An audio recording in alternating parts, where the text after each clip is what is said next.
Good afternoon, everyone. Thanks so much for clicking on WDTV.com. It's Friday, April 12th. I'm Kristen Keeling. Here are some of your top stories from the 5 newsroom. The hunt is on for a man who had been serving time for the largest cocaine bust in our state's history.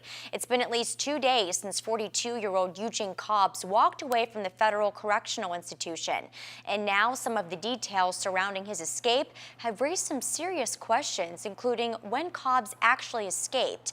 Cobbs was reported missing from the minimum security facility in Morgantown earlier this week. He had been serving time because he crashed a plane loaded with nearly 500 pounds of cocaine back in 2004 near Wheeling. After that, he took off and led police on an international search.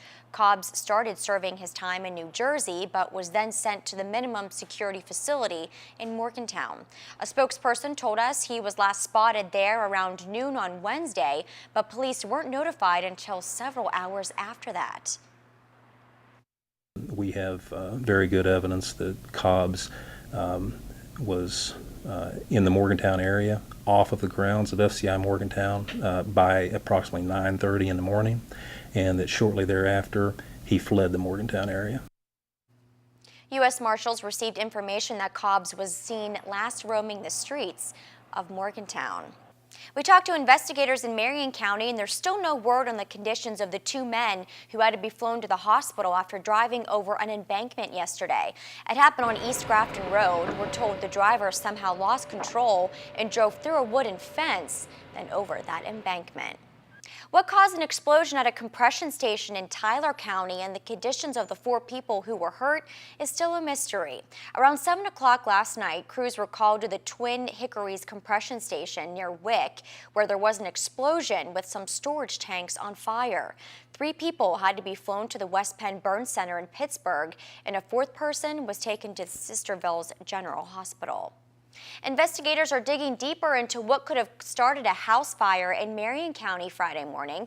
These are the pictures of the scene sent to us from a viewer. Now, crews were called out a little after 1 o'clock to this house on the 300 block of Hill Street in Mannington. According to 911 officials, crews had the scene under control in a little over an hour. We're told nobody was hurt. A cigarette may be to blame for a fire that ripped through a family's home in Mon County yesterday. The fire broke out inside a trailer around 8:15 off of Van Voorst Road.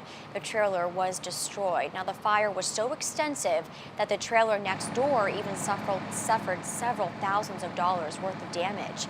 Several fire departments had to work to get that fire under control. In the meantime, one firefighter had to be treated for minor injuries. Fires, accidents, and arrests happen every day, and none of them would be able to be handled if there weren't for firefighters, police, and sheriff's deputies. Well, today at the Bridgeport Conference, the governor's highway safety program, they honored some of those officials. Officers and deputies from the 8 counties in this region were recognized for the many DUI arrests they've made. Members from the safety program said it's important to have a special event for them so they know how much they're appreciated. I don't think we can ever thank police officers enough for what they do. And this is a special day for that. But anytime that you see a police officer or a sheriff's deputy out there working the roads, it's not easy. And so we are so proud of the ones that we have in our region. Hatfield said education plays a huge factor in preventing drinking and driving, but law enforcement is the major contributor to keeping our streets safe. That's going to do it for now. Let's take a sneak peek at what the 5 newsroom is working on for you tonight for Fox 10 at 10 and 5 News at 11. First up, we'll give you the inside scoop on the inmate who escaped that federal prison in Morgantown and how it was even possible for him to escape. That's what's making news this evening. Make sure you tune in tonight, Fox 10 at 10, 5 News at 11. Until then, have a great night.